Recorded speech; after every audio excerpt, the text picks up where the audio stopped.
मार्गदर्शन प्राप्त किया, चाहे वो बोम्मई जी हो, चाहे नलिन जी हो, चाहे येडियुरप्पा जी हो या सीटी रवि जी, सबने भारतीय जनता पार्टी की विशिष्टता कार्यकर्ताओं के सामने प्रस्तुत की, इस अभिलाषा के साथ कि इस मंच से हम सब संकल्प करें कि आगामी चुनाव में इस पुण्य भूमि पर एक बार फिर कमल का फूल खिलेगा और पूर्ण बहुमत की भारतीय जनता पार्टी की सरकार आएगी। अगर ये संकल्प हम सब लेते हैं तो मुट्ठी भांज कर हाथ उठाकर बोलो भारत माता की। ये संकल्प का मंच है, ये संग्राम का मंच है। नलिन जी ने अपने भाषण में उल्लेख किया कांग्रेस पार्टी का, बोम्मई जी ने अपने भाषण में कांग्रेस पार्टी के नेतृत्व द्वारा प्रदेश में क्या दुर्दशा हुई नागरिकों की, उस पर भी अपनी चिंता व्यक्त की। लेकिन आज इस मंच को मैं संग्राम का मंच इसलिए कह रही हूं क्योंकि कांग्रेस पार्टी ने गांधी खानदान के राजकुमार उसके नेतृत्व में एक नया रूप धारण किया है। राष्ट्र के सम्मुख ये ढोंग किया कि भारत को जोड़ने की वो एक किवायद कर रहे हैं, एक प्रयास कर रहे हैं, लेकिन राष्ट्र को तोड़ने के उनके इरादे अब हिंदुस्तान के सामने जाहिर हो रहे हैं। आज पहले इस मंच से भारतीय जनता पार्टी के एक एक कार्यकर्ता को कांग्रेस पार्टी से पूछना चाहिए कि जब कांग्रेस पार्टी केंद्र में सरकार में थी तो इस प्रदेश कर्नाटका के साथ कांग्रेस पार्टी ने भेदभाव क्यों किया। आज आपको ये बतलाते हुए मुझे गौरव है कि जब भारतीय जनता पार्टी की सरकार केंद्र में आई तब नरेंद्र मोदी जी ने कर्नाटका को अपना आश्वासन दिया था कि जो पक्षपात कांग्रेस पार्टी ने किया वो पक्षपात अब नहीं होगा। डबल इंजन की सरकार का महत्व जनता समझ चुकी है और इसका परिणाम सुखद जनता के पास पहुंचेगा। इसलिए आज कांग्रेस के नेतृत्व से पूछना जरूरी है कि जब आपकी केंद्र में सरकार थी तब साल 2009 और 10 में फाइनेंस कमीशन के माध्यम से आपने कर्नाटक में मात्र 2000 करोड़ क्यों भेजा। आज भारतीय जनता पार्टी का कार्यकर्ता इस बात का गौरव कर सकता है कि केंद्र की कांग्रेस की सरकार के जाने के बाद, मोदी और भारतीय जनता पार्टी की सरकार बनने के बाद फाइनेंस कमीशन के माध्यम से प्रदेश में मात्र एक वर्ष में 5000 करोड़ रुपया अगर किसी ने दिया तो वो भारतीय जनता पार्टी की सरकार ने दिया। आज कांग्रेस पार्टी से पूछना चाहिए कि जब कांग्रेस पार्टी की सरकार थी केंद्र में तो कांग्रेस पार्टी की सरकार ने कर्नाटक प्रदेश में हाईवे और रोड बनाने के लिए कितना पैसा दिया। आज ये हमारा गौरव है कि हम भारतीय जनता पार्टी के कार्यकर्ता ये जानते हैं कि मात्र 2022 में प्रदेश में रोड और हाईवे बनाने के लिए 9700 करोड़ रुपया भारतीय जनता पार्टी की सरकार ने दिया। आज ये कहते हुए मुझे गौरव की अनुभूति होती है कि 2022-23 के अंत तक 20 ऐसे नए प्रोजेक्ट्स कर्नाटका में शुरू होने के लिए हम सब तत्पर हैं जो भारत सरकार के, मोदी सरकार के समर्थन में राज्य की सरकार और राज्य की जनता को दिए जाएंगे। इन 7 सालों में मोदी सरकार के माध्यम से मात्र नेशनल हाईवे के अंतर्गत 57,000 करोड़ रुपया मात्र और मात्र प्रदेश की जनता के लिए भारतीय जनता पार्टी की सरकार ने दिया। भारत माला प्रोजेक्ट के अंतर्गत 1600 किलोमीटर के नेशनल हाईवे के प्रोजेक्ट 55,000 करोड़ की लागत से प्लान किए जा रहे हैं। आज जब हम ये आंकड़े लेकर आप सबके सम्मुख प्रस्तुत हुए हैं तो इस बात का भी गौरव करते हैं कि प्रधानमंत्री जी ने स्वयं मल्टीपल रोड प्रोजेक्ट्स और रेल प्रोजेक्ट्स कर्नाटक में इनॉग्रेट किए हैं, जिनकी कुल लागत 27,000 करोड़ रुपया है। एक तरफ हम रोड की बात करते हैं, दूसरी तरफ अगर रेल की बात करें तो जब केंद्र में कांग्रेस की सरकार थी तो कर्नाटक में साल 2004 से लेकर 14 तक मात्र 16 किलोमीटर रेलवे की लाइन का इलेक्ट्रिफिकेशन हुआ था और मोदी जी की सरकार आने के बाद मात्र 5 साल में 1600 किलोमीटर रेलवे की लाइन मात्र कर्नाटका में इलेक्ट्रीफाई की गई। ये पहला राज्य है जिसके लिए मैं मुख्यमंत्री जी को अभिनंदन देती हूं। 30 साल बाद हमारे देश की शिक्षा नीति बदली गई और अभिनंदन देती हूं मुख्यमंत्री जी को कि राष्ट्र में कर्नाटक पहला स्टेट ऐसा बना जिसने राष्ट्रीय शिक्षा नीति को लागू करने का संकल्प लिया और कार्य प्रारंभ किया। मैं अभिनंदन देती हूं मुख्यमंत्री जी को कि देश में सबसे ज्यादा 2021 में एफडीआई अगर कहीं आया तो आपके नेतृत्व में प्रदेश में आया। इसके लिए आप अभिनंदन के पात्र हैं और आज भारतीय जनता पार्टी का और प्रदेश का एक एक नागरिक इस बात का गौरव कर सकता है कि कर्नाटक अब सेमीकंडक्टर हब ऑफ इंडिया बनने वाला है। ये हम सब के लिए गौरव की बात है। हम ये गौरव कर सकते हैं कि प्रधानमंत्री जी ने स्वयं सबअर्बन रेल प्रोजेक्ट 15,000 करोड़ की लागत से उसकी फाउंडेशन नींव उसकी रखी, लेकिन बड़े बड़े प्रोजेक्ट्स के साथ जनता की छोटी छोटी दरकार पर हमारी सरकार न सिर्फ नजर रखती है, न सिर्फ चिंता करती है, बल्कि समाधान देती है।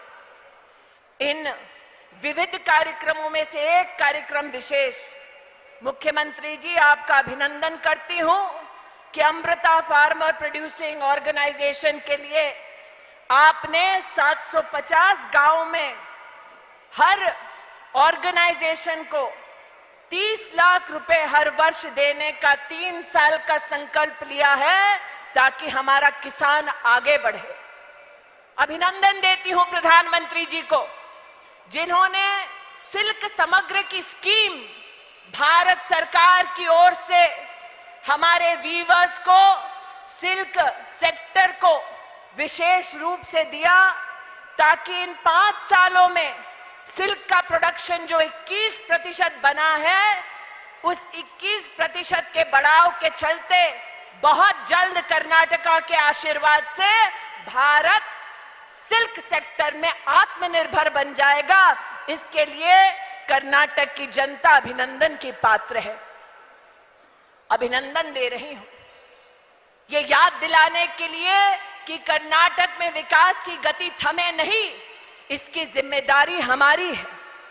अभिनंदन कर रही हूं ये याद दिलाने के लिए कि जब कांग्रेस के पास केंद्र में कमान थी तो उन्होंने प्रदेश के साथ किस प्रकार से भेदभाव किया। अभिनंदन दे रही हूं क्योंकि ये भी बतलाऊं आपको कि आज भी कांग्रेस पार्टी की हालत यह है कि रस्सी जल गई पर बल नहीं गया। और ये मैं क्यों कहती हूं? मैं स्तब्ध हूं कि राहुल गांधी ने घोषणा की कि वो भारत को जोड़ने की यात्रा कर रहे हैं। आज पूछना चाहती हूं, भारत को तोड़ने का दुस्साहस राहुल गांधी किसने किया? ये हिंदुस्तान को जवाब दो। देश के प्रधानमंत्री ने सरदार पटेल की भव्य प्रतिमा बनाई, स्टैच्यू ऑफ यूनिटी के नाम से। हिंदुस्तान नहीं बल्कि पूरी दुनिया ने उस स्टैच्यू को प्रणाम किया, सलाम किया। और राहुल गांधी के नेतृत्व में सरदार पटेल जी की प्रतिमा तो छोड़िए, फोटो भी कांग्रेस पार्टी के बैनर से हटा दिया गया। आज मैं पूछना चाहती हूं कांग्रेस पार्टी से, आप कहते हैं आप यात्रा कर रहे हैं भारत को जोड़ने की। अरे अगर कन्याकुमारी से चले तो कम से कम इतनी निर्लज्जता तो ना दिखाते, स्वामी विवेकानंद जी को प्रणाम कर कर तो बताते। लेकिन वो भी राहुल गांधी को स्वीकार नहीं, क्योंकि स्वामी विवेकानंद राष्ट्र संत हैं, गांधी खानदान के सदस्य नहीं। आज पूछना चाहती हूं राहुल गांधी से, प्रधानमंत्री जी ने राजपथ का नाम मिटाकर कर्तव्य पथ की घोषणा की, नेताजी की प्रतिमा को लगाया, लेकिन आज तक नेताजी की प्रतिमा लगने के बाद गांधी खानदान का देश के प्रति कोई संदेश नहीं आया। मैं आज पूछना चाहती हूं गांधी परिवार से, अपने खानदान की मूरत लगाते हो और नेताजी को प्रणाम नहीं कर पाते हो। मैं आज पूछना चाहती हूं गांधी खानदान से कि जब आपका राज था केंद्र में, तब नौसेना के ध्वज में भी निशानी आपने रखी थी गुलामी की। ये तो गर्व है हम पर, नरेंद्र मोदी पर, कि उन्होंने नौसेना के ध्वज से भी गुलामी की निशानी को हटाया और शिवाजी के प्रतीक को नौसेना के ध्वज पर लगाया।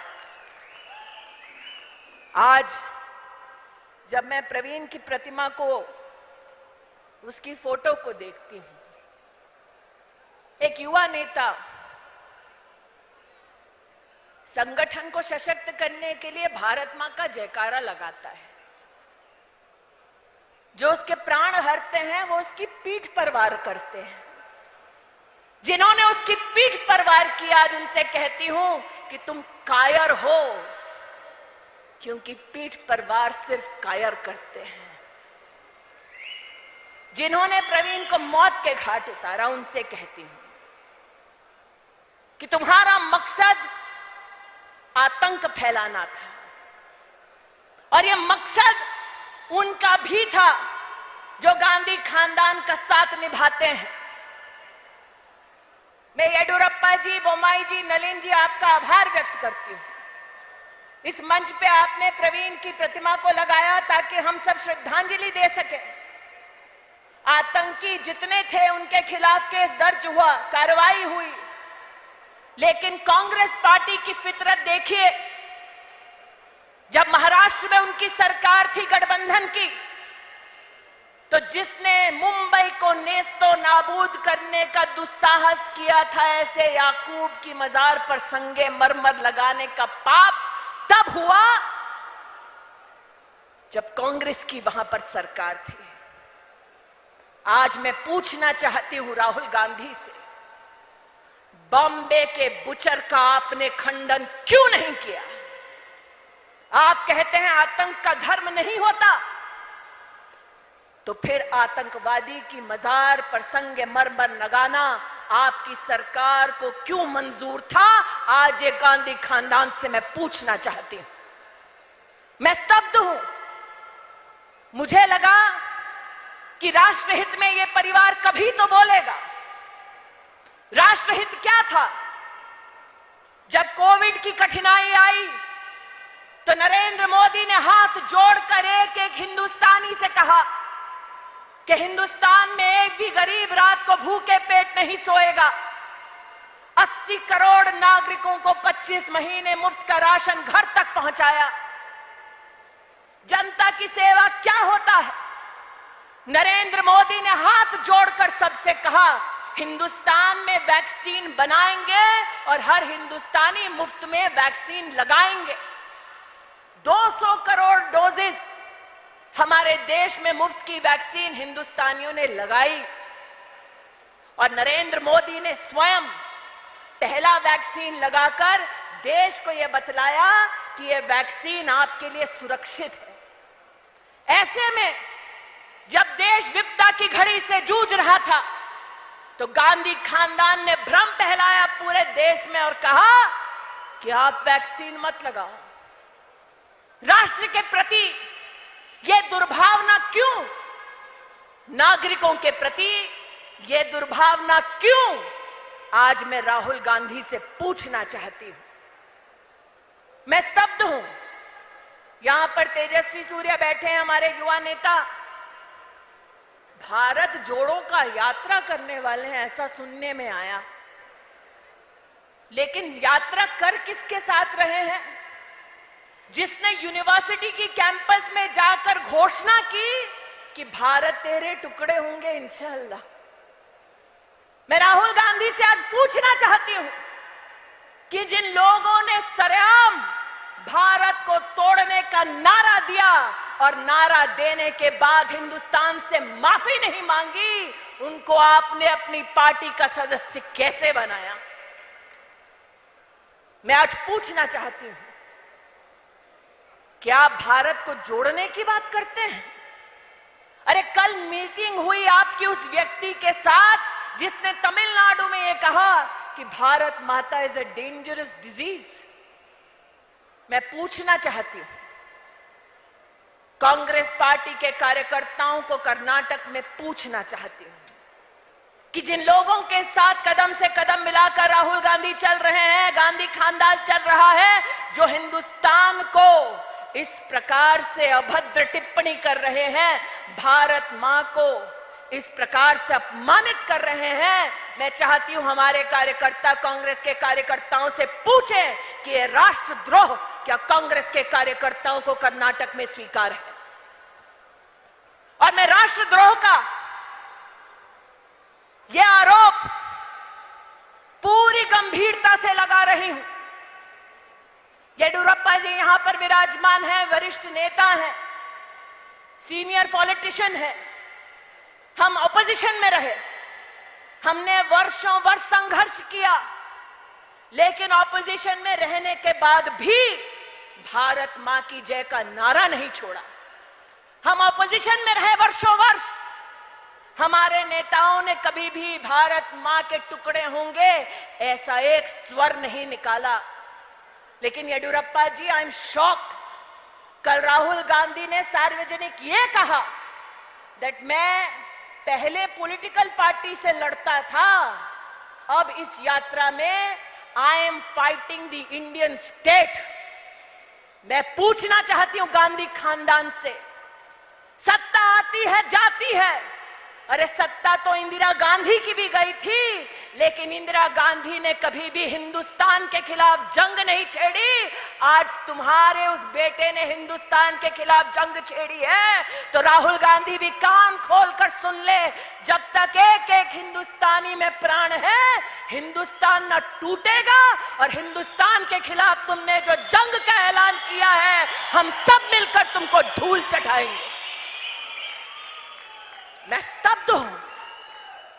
सत्ता का मोह ऐसा that you declare a war against the structure of the Indian state, और कांग्रेस पार्टी के किसी नेता के मुंह से एक आवाज नहीं निकली। इसलिए आज मैं आपसे कहने आई हूं कि मात्र संकल्प का मंच नहीं है, यह संग्राम का मंच है। राहुल गांधी और गांधी खानदान कितने विवश हैं, सत्ता के लिए कितने भूखे हैं कि वो इंडियन स्टेट के खिलाफ भी जंग छेड़ सकते हैं, ये आप देख सकते हैं। और जाते जाते याद दिलाना चाहती हूं, इस मंच पर आज कारीगरों का सम्मान किया, हैंडलूम के वीवर का सम्मान किया, एक दलित नेता का सम्मान किया, एक आदिवासी भाई का सम्मान किया। और मैं अभिनंदन देती हूं कि यह सम्मान मात्र इस मंच तक सीमित नहीं, बल्कि आदिवासी समुदाय में से पहली बार राष्ट्रपति अगर किसी पार्टी ने बनाया तो वो भारतीय जनता पार्टी ने बनाया। एक महिला को राष्ट्रपति बनाया, कांग्रेस पार्टी ने उसका विरोध किया, और जब महिला राष्ट्रपति बनी तो द्रौपदी मुर्मू जी के प्रति अपमान भरे शब्दों का इस्तेमाल गांधी खानदान के आदेश पर उनके चमचों ने देश की संसद में और संसद के बाहर किया। इसलिए कहना चाहती हूं, यह मात्र समाधान और संकल्प का मंच नहीं है, ये संग्राम का मंच है। अगली बार राहुल गांधी इस प्रदेश में आए तो उससे पूछना कि तुम किसके साथ घूम रहे थे तमिलनाडु में, जिसने कहा कि इस मिट्टी पर पैर मत रखो वरना बीमार हो जाओगे। तुम किसके साथ घूम रहे थे यात्रा में, जिसने कहा हिंदुस्तान के टुकड़े होंगे। अरे तुम किसके मजार पर संगे मरमर लगवा रहे थे, जिसने 250 हिंदुस्तानियों को मौत के घाट उतारा। ये एक एक सवाल का जवाब कांग्रेस पार्टी को इस प्रदेश में देना होगा और ये जवाब आप लेकर रहेंगे। कांग्रेस पार्टी के इरादों को नेस्तो नाबूद करेंगे। आज यही अपना विश्वास जताते हुए अपनी वाणी को विराम देती हूं। जय हिंद, जय भारत। बोलो भारत माता की।